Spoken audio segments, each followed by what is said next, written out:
The wait is over. Admiral plays their first game at home and Dynamo Moscow meets SKA, all in one day. This is your daily KHL update.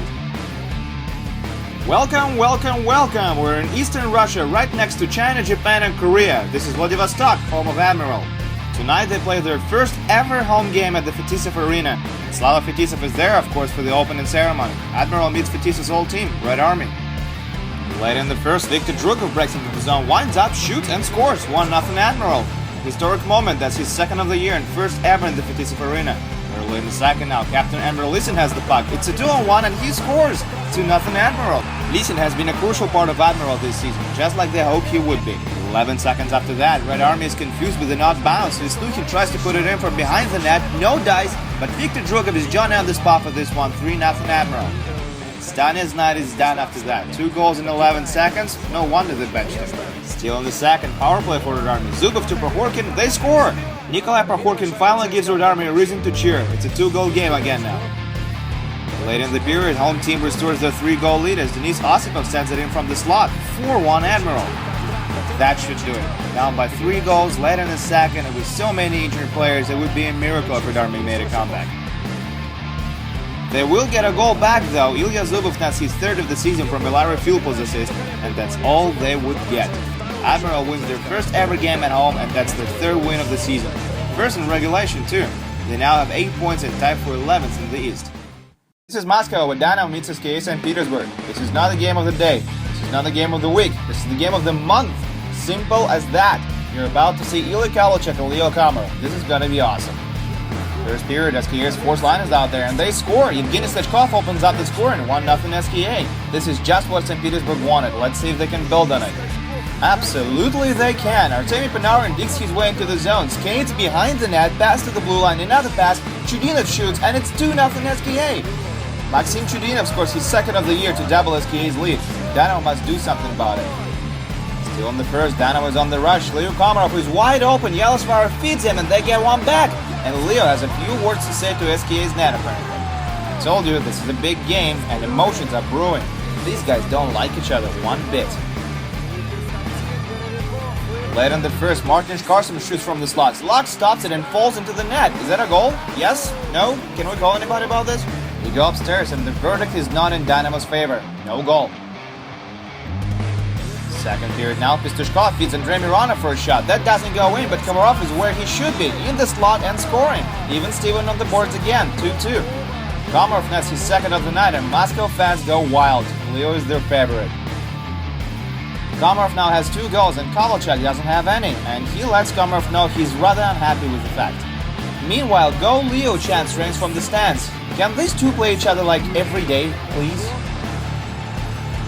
Third period, SKA wins the faceoff. Panarin takes a shot right away and he scores 3-2 SKA.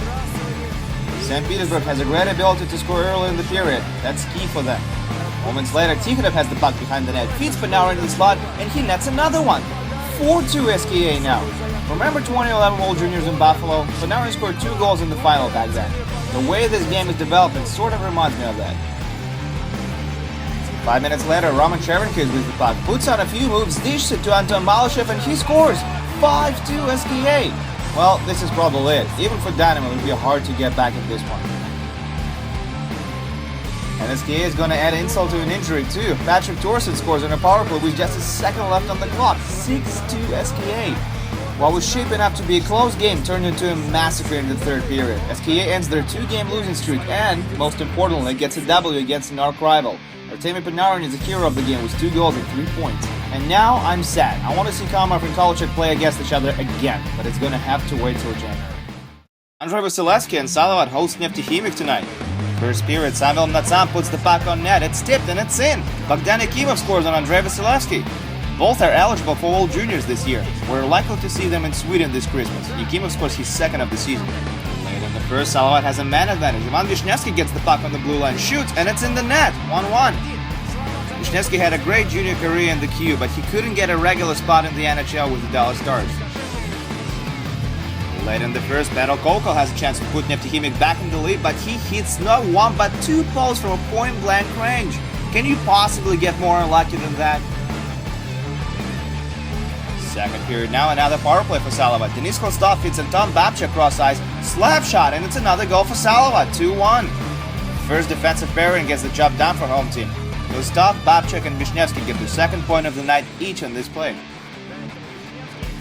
And that's all they're gonna need. Salovat wins their second game in a row and climbs up to the 6th spot in the East. Oilers prospect Bogdan Yakimov scored a lonely goal for Neftekhimik, while Bolts prospect Andrei Vasilevsky stopped 34 shots. Evgeny Papikhin versus Artis Abols. This is Amur versus Dynamo Riga. And home team strikes first as Jakub Petrozhalek scores his third of the year on a rebound, 1-0 Amur. Second period now, Sandis Olsen sends it to the slot. It goes through. Cal Wilson has it.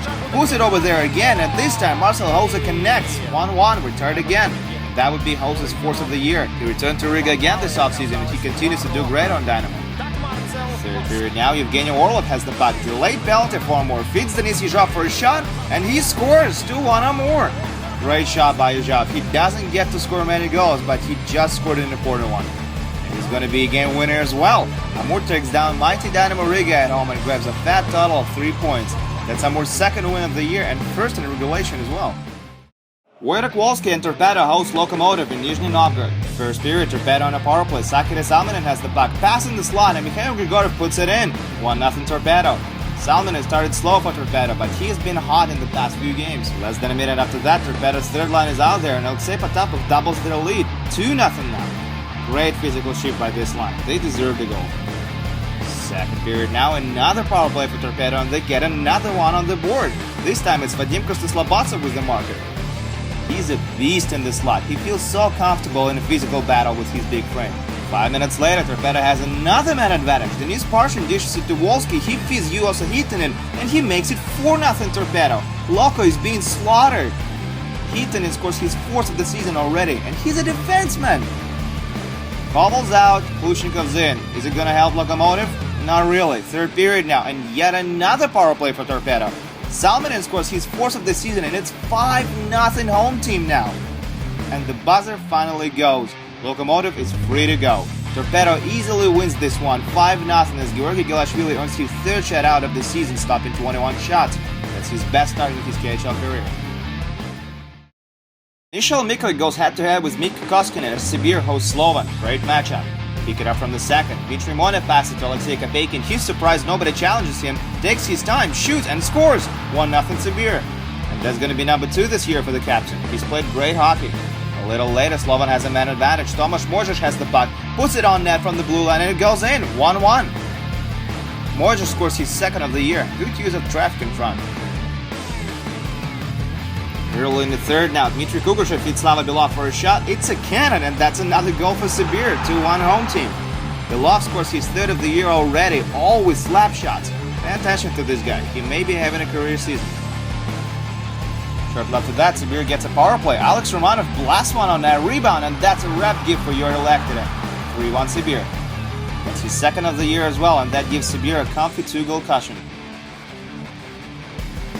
And he could have scored his second of the night as well moments later, but he couldn't get a shot away and a breakaway. The ref got injured on the same play as well as he got bumped into the neutral zone. So many refs had similar problems this month alone. Hopefully he's going to be alright. Who's definitely going to be alright is Sibir. They take 3 points at home as there was no scoring up to that. 3-1 final. Sibir is now tied for 8th in the East with 12 points. Konstantin Kornei's powerplay marker late in the first was the only goal Akbars and Severstal managed to score in 60 minutes. Konstantin Barulin stopped all 25 shots he had to face and earned his 20th career KHL shutout. Akbars now has 20 points and they're second in the East. Malorok Novokuznetsk won first period 2-1 but Lev managed to tie it up in the second and pull away with 3 unanswered goals for a 5-3 final.